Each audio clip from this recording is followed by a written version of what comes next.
falar sobre equilíbrio estático. Equilíbrio estático é a condição em que corpos extensos ou pontuais encontram-se em repouso, uma vez em que a soma vetorial das forças e dos momentos que atuam sobre eles é nula.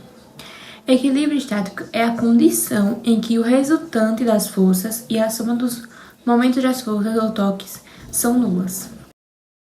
Eu vou falar sobre o equilíbrio dinâmico. O equilíbrio dinâmico em física é o estado de um corpo que se encontra em movimento retilíneo uniforme. Nessa situação, a resultante de todas as forças que atuam sobre este corpo será igual a zero. Agora eu vou falar sobre a reversibilidade das reações químicas. As reações reversíveis são aquelas em que os reagentes são regenerados pela reação entre os produtos. Muitas reações processam-se somente enquanto houver reagentes. Por exemplo, digamos em que você coloque um comprimido antiácido na água. Ele começa a reagir, gerando aquele fervente. Agora eu vou falar sobre a lei de diluição de Ostwald.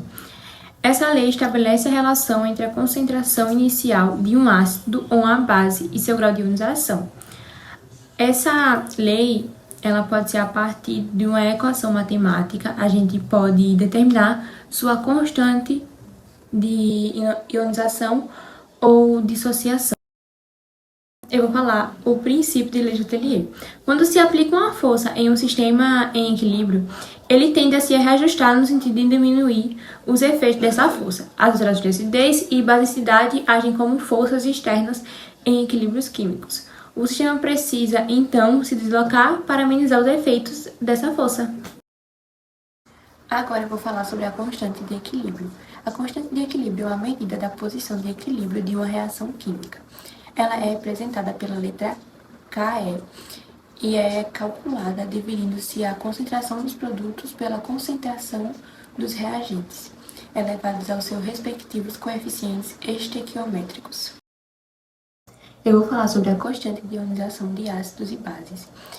A constante de ionização de ácidos e bases é uma medida de força dessas substâncias em liberar íons em solução. É representada por Ka para ácidos e Kb para bases. E quanto maior o valor de Ka, o Kb mais forte é o ácido ou base. Eu vou falar sobre o potencial de hidrogênio iônico, também conhecido como pH. É uma medida da acidez ou alcalinidade de uma solução. É determinado pela concentração de íons hidrogênio presente na solução. Quanto maior a concentração de H+, menor o pH.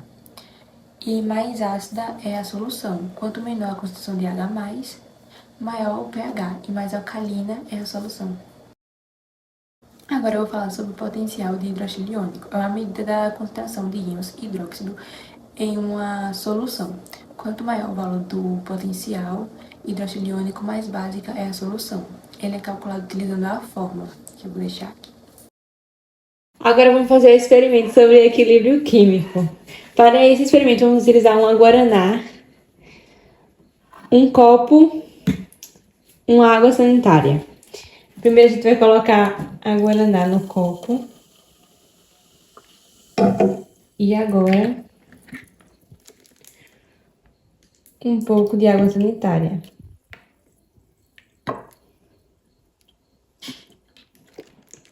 Dá para ver que a reação foi de imediata. Isso acontece porque a água sanitária tem um produto ativo chamado hipoclorito de sódio, e no refrigerante os corantes são ativos, que são identificados um código uniforme chamado número E. Nem todos os materiais identificados por esse número E são corantes, mas somente os que variam de E100 a E199, que na maioria das fases são encontrados em refrigerantes mais pigmentados. O contato do hipoclorito de sódio com o corante alimentício faz ocorrer uma oxidação, que acontece que os termos OH- nessa reação, que em contato com Na+, liberado pelo hipoclorito de sódio, formam NaOH, que forma uma base incolor.